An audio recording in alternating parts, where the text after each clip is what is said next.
મારું નામ હેતલ છે. મારું નામ રમેશભાઈ ડી પટેલ છે. મેમ આપનું નામ શું છે? મારું નામ રિજિતા ક્રિશ્ચિયન છે અને હું આ સંસ્થામાં એઝ ચીફ એક્ઝિક્યુટિવ ઓફિસર ફરજ બજાવું છું અને છેલ્લા 10 વર્ષથી હું આ સંસ્થા સાથે સંકળાયેલી છું. Very nice. આપણા સંસ્થાનું એટલે કેવું કામ છે? અપંગ માનવ મંડળ 67 વર્ષ જૂની સંસ્થા છે અને સંસ્થાનો હું તમને બેઝ કહું તો સંસ્થાના 3 મુદ્દો છે: એજ્યુકેશન, ટ્રેનિંગ અને રિહેબિલિટેશન. એજ્યુકેશનમાં અમે 1 થી 12 ધોરણની ગુજરાતી મીડિયમની શાળા ચલાવીએ છીએ.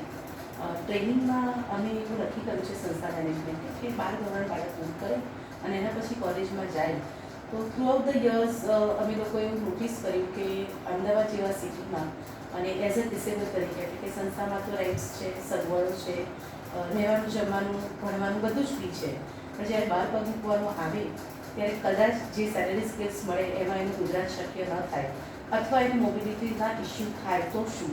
તો સંસ્થા ઘણા વોકેશનલ ટ્રેનિંગ સેન્ટર્સ ચલાવે છે જેમાં મોટો એવો છે કે કદાચ જો અમદાવાદની બહાર સેટલ થવાનું થાય અથવા અમદાવાદમાં પણ ઘરની બહાર ન નીકળી શકે એવી પરિસ્થિતિ થાય તો એની એક સ્કીલ એવી આવડવી જોઈએ જેથી એ ફેમિલી કે સમાજ પર બોજ ન બની જાય અને પોતાનું ગુજરાન જાતે ચલાવી શકે અને સ્વમાંતે જીવી શકે. સો એના પાર્ટ તરીકે સંસ્થાએ સમયાંતરે પ્રિન્ટિંગ, બેકરી, ફેશન ડિઝાઇન, અમારું સિલાઈ યુનિટ છે જે બાળકોના પગ બરાબર કામ નથી કરતા અને હાથ સારા કામ કરે છે એના માટે અમારું હેન્ડ સ્ટીચ યુનિટ છે અને લગભગ 2020થી સંસ્થાએ કમ્પ્યુટર ટ્રેનિંગ પર ફોકસ કર્યું છે કારણ કે સમયની માંગ છે.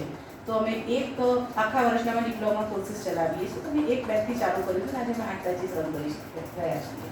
આ વર્ષે અમારા ટ્રસ્ટી છે જે પોતે સીએ છે અને એમના વિઝનથી અમે અકાઉન્ટિંગ પ્લસ નામનો કોર્સ ચાલુ કર્યો છે કે એમનું વિઝન હતું કે માર્કેટમાં સારા અકાઉન્ટન્ટ્સ નથી, લોકો બીકોમ થઈ જાય છે, એમકોમ થઈ જાય છે, પણ એમકોમ થયેલા સ્ટુડન્ટને પણ કદાચ ચેક ના ભરતા આવડતો બને એવું પ્રેક્ટિકલી એમણે જોયું છે. તો ડિસેબિલિટી અને એની સાથે રેગ્યુલર સ્ટુડન્ટ જે ફાઇનાન્શિયલી વીક છે તો એવી એક ઇન્ક્લુઝિવ બેચ અમે બનાવીને અકાઉન્ટિંગ પ્લસનો પણ કોર્સ ચાલુ કર્યો છે.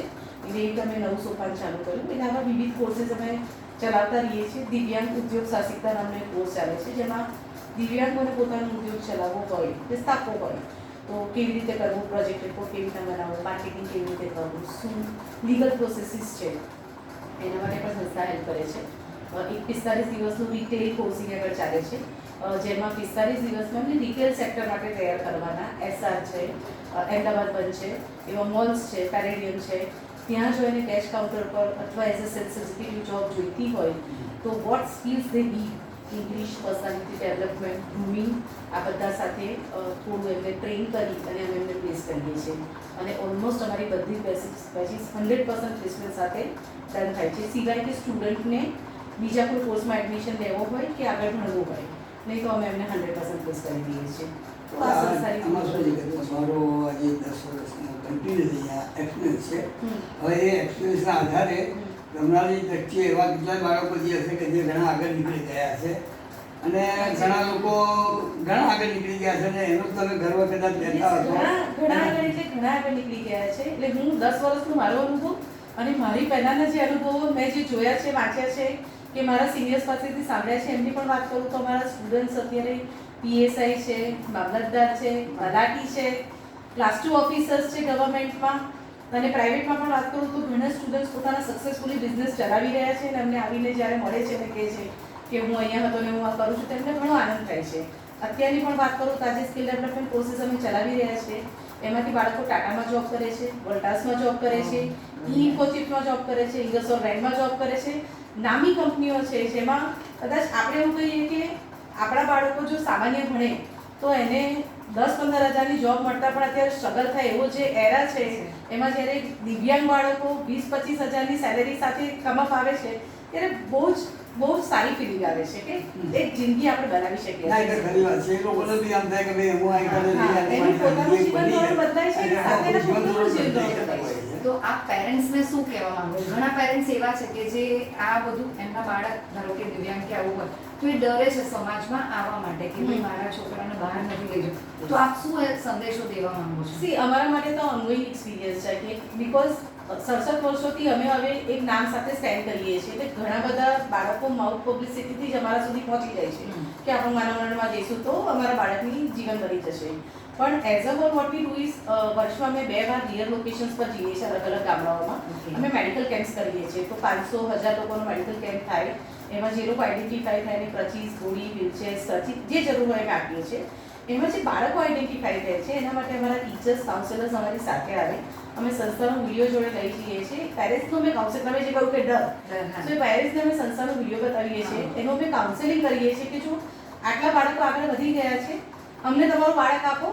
અને અમે એવું કહીએ છીએ કે કદાચ લોકો દાન માંગતા હશે અમારે પણ ડોનેશન્સની જરૂર હોય કારણ કે આટલું મોટું લઈને બેઠા છીએ પણ અમે પહેલાં લોકો પાસે બાળક માંગીએ છીએ કે દાન તો અમને મળી જશે પણ અમે તમારું બાળક આપો જેની અમે જિંદગી બનાવી શકીએ કારણ કે બહુ જ ફાઇનાન્શિયલી બેકવર્ડ ક્લાસમાંથી આવતા બાળકો છે અને ઘણા બધા બાળકો અમે એવું જોઈએ છે કે ખેતમજૂરી કરનારો વર્ગ હોય સવારે કદાચ મજૂરીએ જાય તો સાંજે એના ઘરમાં ચૂલો સળગે એવી હાલત હોય અને કારણ કે દે આર નોટ ઓર્ફન્સ એમના ફેમિલી છે તો જ્યારે એ લોકો વેકેશનમાં ઘરે જાય અને પાછા આવે કે ઘરથી સ્કૂલે જ્યારે પાછા આવવાનું હોય ત્યારે ઘણીવાર અમે એવી પરિસ્થિતિ જોઈએ કે અમે જવા આવવાનું ભાડું આપીએ તો એ પેરેન્ટ એને મૂકવા આવી શકે અથવા અમારી બસ અલગ અલગ લોકેશન્સમાં મોકલવી પડે જ્યાં બાળકોને ગેધર કરીને એ લોકો અહીંયા આગળ લઈ આવે અને that's how they start the studies.